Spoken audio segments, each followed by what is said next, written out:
Todd, they said they would be surprised if we did more than one episode, and here we are, episode 9, week 9 of Buffalo Boys. We are halfway through the NFL season. It has been quite a journey. I'm glad that you've been on this journey with me. How's it been for you so far? It's been a pleasure, Ryan. Love talking football, love talking shop, love getting to keep up with you and with the league and document this historic season where I get my first championship. I love to hear it. Yeah, it's been a pleasure, Todd. As always, Buffalo Boys is brought to you by the good folks at Mattress Blacks. If you want a darn good mattress, you got to go to Mattress Blacks. You already know what it is. If you use the promo code Cast of Thousands at checkout this week, you will get $1,000 store credit. Again, Todd, I don't know how Mattress Blacks is staying in business with all these deals, but I guess they are. Very generous of them. Again, that's Cast of Thousands at checkout.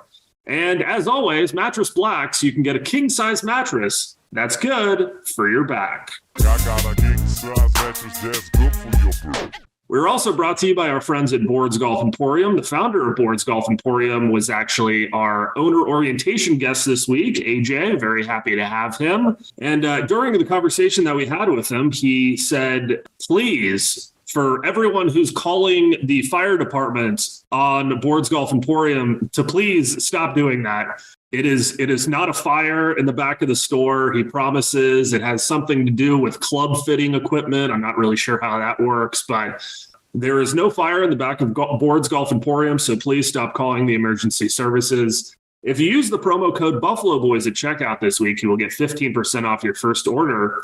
And if you're looking for blazing good deals, you must go to Boards Golf Emporium.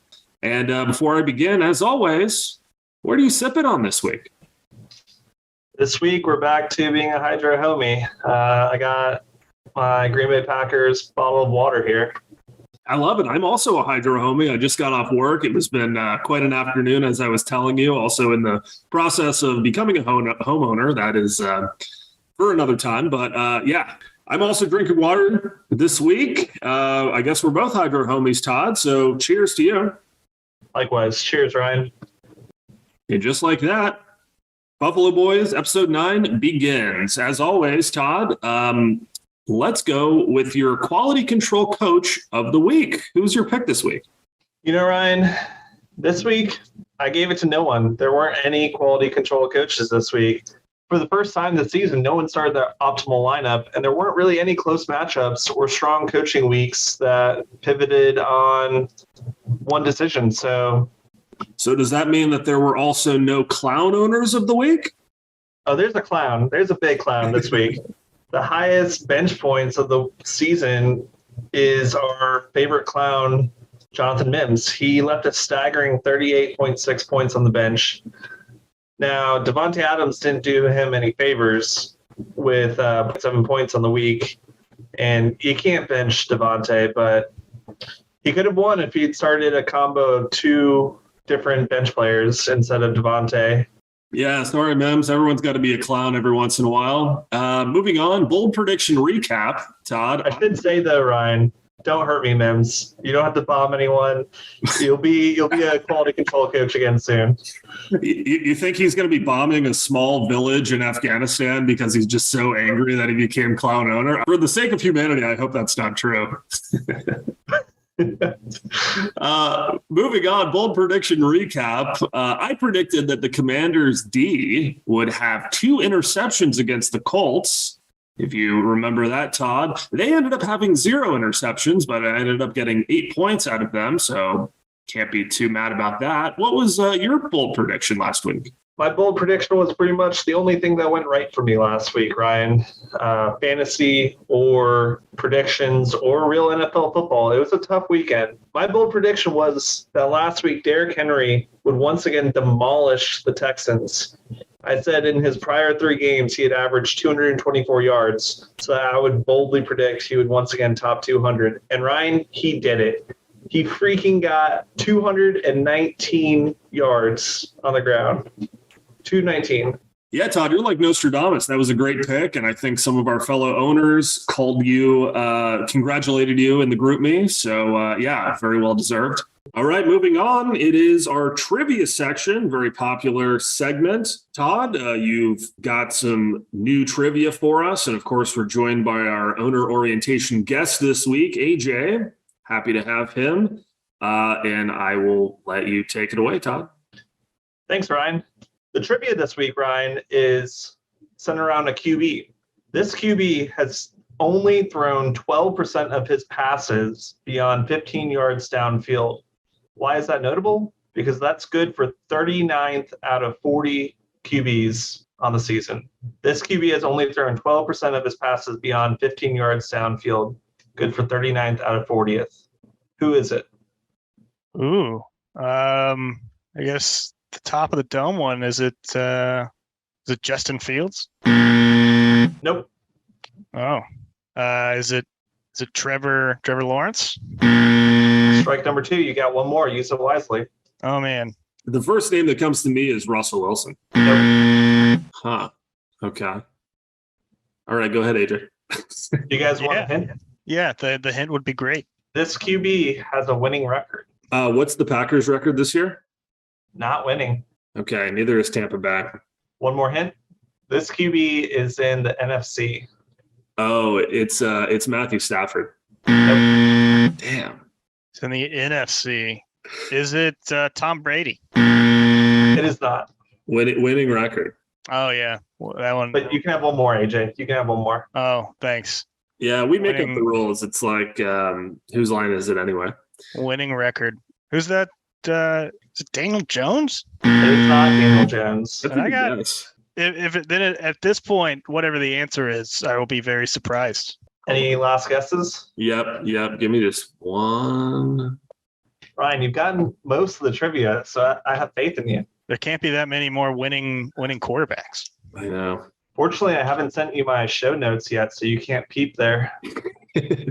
Luckily. Last hint. This QB is much discussed in our groupie. Much discussed in our group, man. Wow. I was going to guess either Geno or Kirk Cousins. And I don't think we talk about Kirk Cousins, so Geno. It actually was Kirk Cousins. Huh. Wow. That's how much I pay attention in the group, man. Clearly. Okay. Wow. Well, good for Kirk Cousins. Yeah. Leading his boys to a 6-1 record so far. Not too bad. Moving on in his quick hit stats. Can't wait to hear what stats you've compiled for us this week, Todd. And as always, hit me. Consider yourself hit, Ryan. We've got one interesting NFL quick hit of the week this week. Did you know, Ryan, that Tyreek Hill is on pace for 2,045 yards on the season? And Jalen Waddle is on pace for 1,545. If they both go over 1,500, that'd be insane. Absolutely. Yeah, that would be pretty wild. Moving on to the biggest news of the week, we're going to honor our great commissioner, Nixon Ball, as he set an all-time record for points scored in a given week. He scored 187.1 points against me. Contextually, that was 3 times more than Jimmy scored this week, and double me as well. He blew out the previous record, which you held, Ryan, at 173.84 points. Sorry you lost your mantle there, just like you're going to lose the trophy this season. Oh, big talk from a guy who lost by 89 points this week. I don't know. Nixon now bookends the all-time scoring records, having the best and worst weeks of all time. He also set the optimal points record, nearly breaking 200 points with 196.38 optimal points. Not surprising, this week puts Nixon at the top of the optimal points chart, breaking 1,000 optimal points in the season. Nixon's win this week over myself puts him, Jimmy, and I all at 99 wins on all time. Who will get to 100 first? We've been talking about it for 3 weeks now, and Jimmy and I have not been able to seal the deal. So I'm still going to bet that it's myself, but maybe not put $5 on it this week. Yeah, Todd. I mean, for you to get 100 wins, that means you have to beat me this week. And like every week, I'm feeling pretty good about myself. So it's going to be tough. And then Jimmy's playing Mike, who's also been doing fairly well. And who does Nixon play? Nixon plays Doug. Okay, so Bunch of tough matchups. Yeah, we're going to have to see. But it's one of the most exciting weeks in WPFL history, I would say. But yeah, can't wait to see what happens. Welcome, Nixon Ball, our great commissioner. We are so happy to have you here. Ryan is thrilled. He's speechless right now. I figured I would do the talking since I took the beating. Tell us about this past weekend, what it meant to you, how it felt, and anything you want to say to the world, the league. You know, we have a worldwide following now, so just lay it on me. I mean, listen, there's no real way to be humble about it. It is the greatest single week performance in the history of this league. And honestly, it's not that close. Like previously, the record has been going up in little jumps of like 3 or 4. I beat the previous record by like 13 points. So I think, I deserve a lot of praise. Nixon, I want to give you the praise. I wish it was anyone other than me that had to suffer against it, where you doubled me up. I would be singing your name from the rooftops here, but it's been a sad week, honestly. Yeah, I mean, honestly, I wish that I could be genuine in my flexing on everyone, but I would be lying if I said that there wasn't, a significant amount of luck involved here. I had all of my guys score touchdowns all at the same time, and that included 3 from Tony Pollard, who obviously needs a Zeke injury to even, get the lion's share of touches on his team. So definitely kind of just everything came together all at once. I will say, though, I do think that Alvin Kamara in particular had some touchdown regression coming because he was 0 touchdowns up to that point, and he's been getting like 100 all-purpose yards in multiple games. So I think there was some bad touchdown luck previously, and it was my time. I'll be the first to admit it, Nixon. I have been doubting your team. You've got some aging running backs that have somehow relatively stayed healthy. Cook has been a little banged up. Kamara has avoided legal trouble somehow, despite overt evidence of him just knocking a dude out. And it came back to bite me. So congrats, Nixon. I mean, I think you weren't actually wrong, but I think people talk about this age cliff for running backs and they act like it's just going to happen right away. Like it does usually require an injury, whether it's getting banged up or something like that to happen. And so obviously that could still happen down the road here. Like I do think my team is kind of fragile. I don't want to say glass cannon exactly, but I think that my starting lineup is very, very good right now, but those guys are old. Like you weren't totally off base on that, but I do think at least that Kamara and Cook have showed that they didn't just fall off some like magical waterfall in the off season, and the talent's still there. So if they can stay healthy, might be in good shape. I'll be the first to say it on the pod. I think you have a championship roster. I think you are set up for a playoff run if all things go well. And even if they don't, you have some new depth now. So this is exciting for you. I'm excited for you. I know it's been a couple of years since you were relevant. So, even a broken clock sometimes.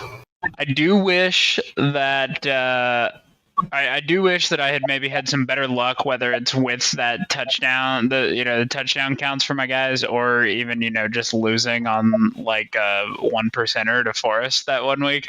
Wish that I had some better luck earlier in the season. Looking at it right now, it looks like I have the better half of the league in my schedule going forward.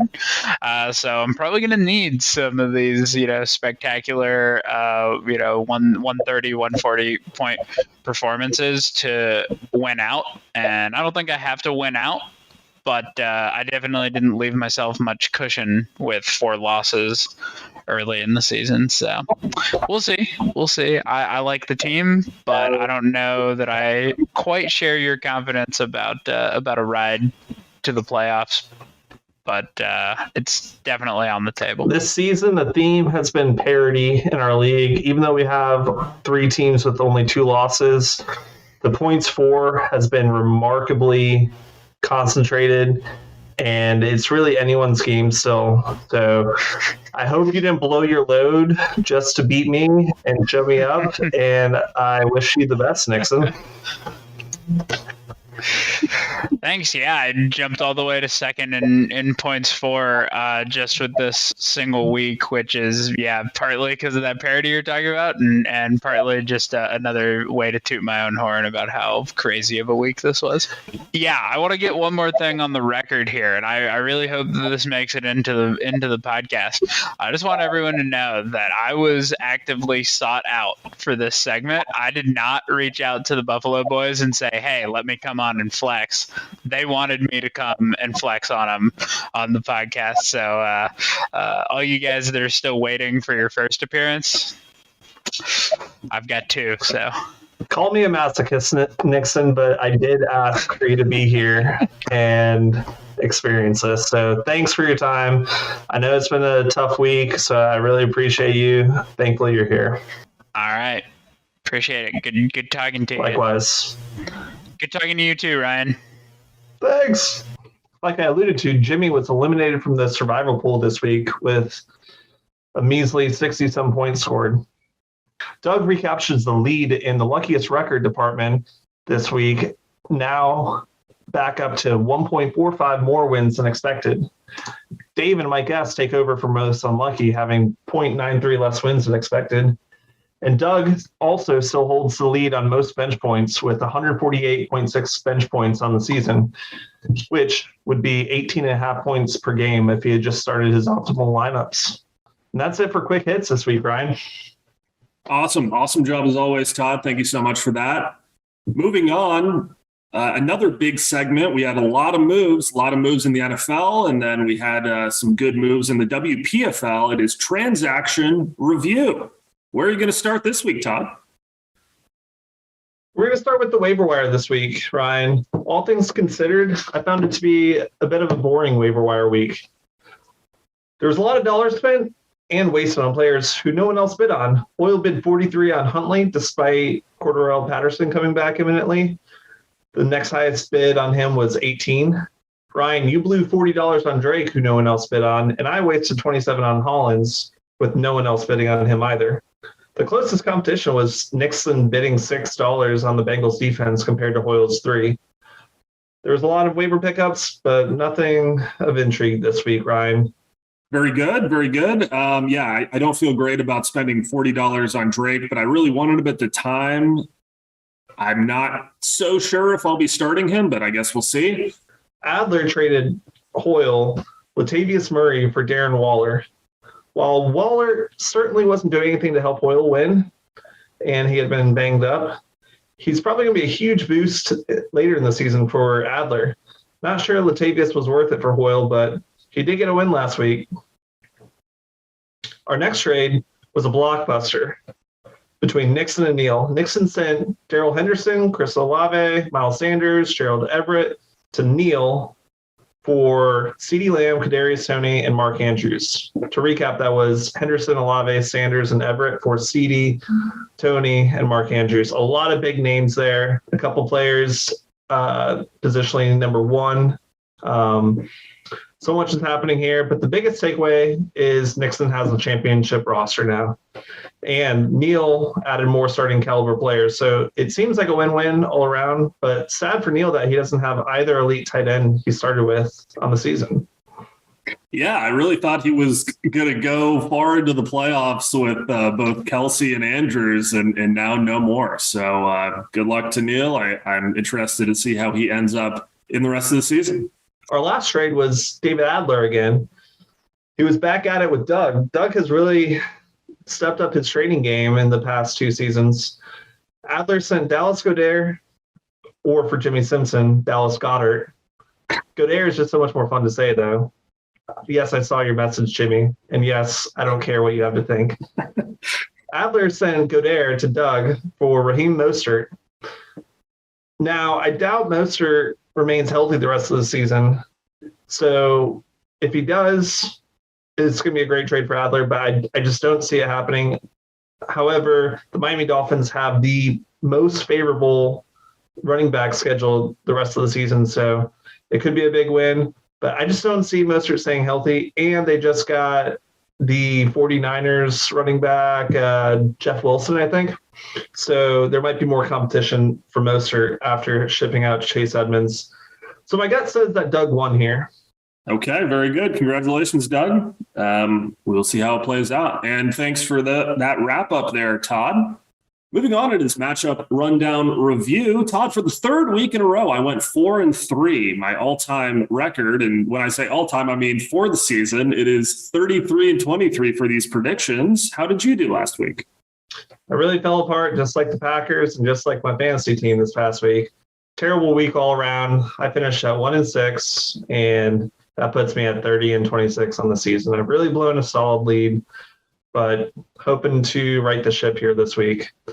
My big losses were picking myself over the ultimate week by Nixon and not believing in Hoyle. Hoyle, I'm sorry. I mean, everyone knew you'd get a win. The least amount of wins on a season was 3. After all that damage you did to my faith in your team, I just couldn't pick you again. And I tried to pick a surprise pick with Dave over you, Ryan, but that was foolish. I should have stayed the course with you. Yes, I agree, Todd, and I'm interested to see if you will take me as well because we are playing each other. Yes, it is matchup rundown, and let's start with the Battle of the Buffaloes. That's what I'm calling this one, Todd. It is you versus me. I guess I will go first. Selfishly, I like me here. Todd, unfortunately, buys are kind of killing you this week, and I think my team is going to be a little bit too much for yours. What are your thoughts? Well, Ryan, we're starting big here because this is my game of the week, and I've got myself. I have to infuse confidence in my team. You know, as the head coach of this team, the players have to feel my confidence. So I believe in this team. I believe in the tight end that I don't have yet on my roster, and I know he'll be a great pickup this week. Ryan, this matchup is notable because you have the most wins against a single opponent in West Park Fantasy League history. Of the 22 matchups that we played, you've won 17 of them. I've won barely any, though have been more favorable of late. And one caveat to that is that several of those games were pointless consolation ladder playoff games where neither of us were setting a lineup. This is also notable because it's a rematch of the championship game last season, and my team is itching to get their revenge. Wow, Todd, I totally forgot that we played each other last year for the championship. All I remember is winning. But yeah, wow, this is going to be a very exciting matchup on top of an already exciting week. So yeah, really looking forward to it. And as you mentioned, Ryan, there's several bye players on each team. I've got Ayuk and Freiermuth out. You've got Chubb out. So that's putting the projections pretty even with our replacement players. I hold a 4-game advantage for all-time wins, though, so this my team clearly is a stronger team overall. I'm projecting A.J. Dillon to have a breakout game finally this week. He's playing the Lions. They're the worst, and he's going to carry me to a victory. Yeah, you're right, Todd. Lions are not looking good. I was a fan of theirs because of Hard Knocks, but yeah, after that trade of their tight end, it's not looking great for them. You know it's bad when they fire a positional coach midway through the season. All right, great stuff, Todd. Can't wait to see how our matchup goes. Moving on, it is another battle. It is the battle of the brothers, battle of the twins, if you will. It is Mike versus Jimmy. What are your thoughts on this one, Todd? My thoughts are that Mike gets a W here. He has absolutely dominated Jimmy. He has 16 wins to Jimmy's 2 all time. It's the widest disparity in any rivalry. It's the widest disparity of any two teams in league history. I predict he jumps to 17 wins and finally takes away your lead that I just described for most wins against a single opponent. And Mike's team is doing good. All right. It looks like we're being pretty contrarian this week, Todd. I'm going with Jimmy. Mike's team is having a tough one with bye weeks this week, just like your team. So I think Jimmy's just going to edge it out. Moving on, it is Hoyle versus Forrest. Congratulations, by the way, Forrest. He is the newest league member who has been voted off of Bachelor Island. Now it is just me and Rick. Very lonely here. I do not want to be hanging out with Rick like that, but Forrest has left me no choice. My wedding present for Forrest is predicting that he will win this week. Also, there's no way that Mike wins 3 games in a row. Tell me I'm wrong, Todd. You're not wrong, Ryan. Forrest has a bunch of really good matchups this week. And I've already said I'm committed to not picking Hoyle ever again, so it has to be Forrest. Moving on, AJ versus Adler. This is my game of the week. I think it's going to be close, but I think AJ is going to win. I think the Bengals are going to run it up on Carolina, and Nixon is going to have a big game. What are your thoughts, Todd? Yeah, it's a big bye week like you've been talking about, and Adler has 4 different key players on bye this week. Despite being a model of consistency, I don't think Adler is going to be able to show up this week. So I've got AJ as well. And that will push him to 6 wins all time to Adler's 9. So they're closing the gap there. There you go. Moving on, Nixon versus Doug. Here's one of those 99 win folks trying to get 100. Todd, will Nixon get his 100th win this week? Sadly, yes. It's going to be a tie with me and Nixon both getting to 100 at the same time, which I'm glad to share the honor with you, Nixon. Nixon has a great squad, like we talked about, even with the Cowboys on bye, without Pollard, without CD. It won't be another record-setting performance for Nixon, but he's been trending really well and is going to add another W to his record. Yeah, I agree, Todd. Nixon's team is firing on all cylinders. It'll be another good week for him. Congratulations, Nixon, on 100 wins. Next up is Neil versus Rick. Neil is without a QB. At least he was yesterday. I haven't checked his lineup today. Sorry about that. I'm not sure what he's going to do here, but Rick is going to win this one. Your thoughts, Todd? Yeah, so since you looked at Neil's roster, he's picked up Taylor Heineke. Heineke, unless if he has a ton of rushing yards, I don't see him doing a whole lot this week. But he does enough to overcome Rick's squad here. Rick's squad is looking worse for the wear following Chase's injury. Being out Hollywood, being out Chase. Derrick Henry is resting with a foot injury. It's not looking great for Rick, but Henry might be able to carry this team like he does the Titans. So maybe we'll see Rick overcome my prediction here. But with all that fresh blood on Neil's team that we talked about with the trade recap, I've got Neil winning this week on the back of Sanders, Olave, and Everett having big weeks. Very good, Todd. And last but not least, Dave versus Mims. Take us away. Who's going to win this one? Well, Ryan, there's not a whole lot to like about either team here. I don't think the Bucs are going to turn around anytime soon. So I'm going to pitch it back to you, Ryan. I'll pick whoever you don't pick. Oh, okay. Keeping it interesting. I agree. This won't be a great game. I think it'll be a close game, maybe not in the most watchable way, but I think Dave has a slight advantage. So I guess that means you're taking Mims. Mims, I believe in you. You will be the quality control coach of Week 9. All right. Good luck, Mims. Moving on, breakout of the week. Let's first recap what we picked last week, Todd. I picked the Commanders D, as I did with bold prediction. I thought that they were going to break out. They only had 8 points, so not much of a breakout. And I am actually going with another breakout / bold prediction combo.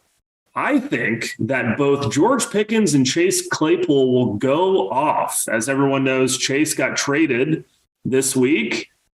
George is still with us. He is now elevated to wide receiver number 2, but I think both of them are going to get a touchdown this week, Todd. That's a good one, Ryan. I hadn't considered that. But before we get to my recap, I'm curious, are you sad to see Claypool go? You know what, Todd? I don't really feel bad about Claypool going. I'm excited to see how George Pickens does in an elevated role. And listen, in my opinion, Claypool was trending down. 11 touchdowns in his rookie year, 2 last year, 1 this year. Now, granted, we've had some QB problems. We're still trying to figure that out. That is all fair. But more importantly, to me, he's just way too inconsistent. In Kenny's first game, he missed 2 easy balls, in my opinion, that turned into interceptions, 2 of Kenny's 3. And, he either does really good. Obviously, he's super athletic, but he either does really good. He has 3 touchdowns, or he just does nothing. So, yeah, just too inconsistent for me. Also, we didn't give away him for nothing. We're getting a second-round draft pick, and the way that the Steelers draft, I'm feeling pretty good about what our front office is going to do with that pick. So, yeah, I wish Claypool the best, but I don't feel too bad about this. I wish the Packers had made a trade. Apparently, they were in talks with the Broncos for Jerry Jeudy, and the Broncos were asking a second rounder and a mid rounder, like a 4th or 5th round pick. And the Packers just don't give up picks. So no receiver to be had. Yeah, that's tough. Thinking of any team who needs some more consistent wide receivers, it is the Packers. So sorry about that, Todd. It's all good, Ryan. We'll get a good draft pick this season. Yeah, there's always the draft. I would love to know, Todd, what was your breakout last week, and who are you picking this week? I picked my boy Brandon Ayuk as my breakout, and Ayuk had a great week. He finished as a wide receiver 1 on the week at 10th overall. Moving on to my breakout of the week this week, my breakout is Robert Tonyan. Bet you hadn't heard that name in a little bit, Ryan. I haven't. It's been a while. I think he's finally at 100% health, and he's going up against the Lions, who are worse than the league against tight ends. The Lions give up 3.6 more points than average to opposing tight ends. I see this as a dominant week for him, a real comeback game for the Packers. There's going to be an angry Rodgers, and Tunyan's going to benefit. He'll get 2 touchdowns and 80 yards for Big Bob. My bold prediction for this week is that Justin Herbert goes off. He's going to finish as the number 1 quarterback with 4 touchdowns and 350 yards against the Falcons this week. Wow. Okay. I love that. That is a bold prediction. Dang. I guess we will see what happens. And with that, ladies and gentlemen, that is the end of episode 9 of Buffalo Boys. Todd, we've made it halfway through the season. We're continuing to chug along. This thing is a freight train, and it is not stopping for anyone. It's been a pleasure doing it every week with you. I've enjoyed owner orientation as well. And looking forward to the results of the team sitting at 99 wins. It's been a blast, Ryan. Really excited for this week. So pumped to have my 100th win, and it'll be over you. And we're enemies for the rest of this week, so I won't be chatting with you. Uh-oh. All right. Okay. If you're enjoying Buffalo Boys, make sure to like and subscribe. Thank you, everyone, for watching, and we will see you next week. And remember, don't get buffaloed.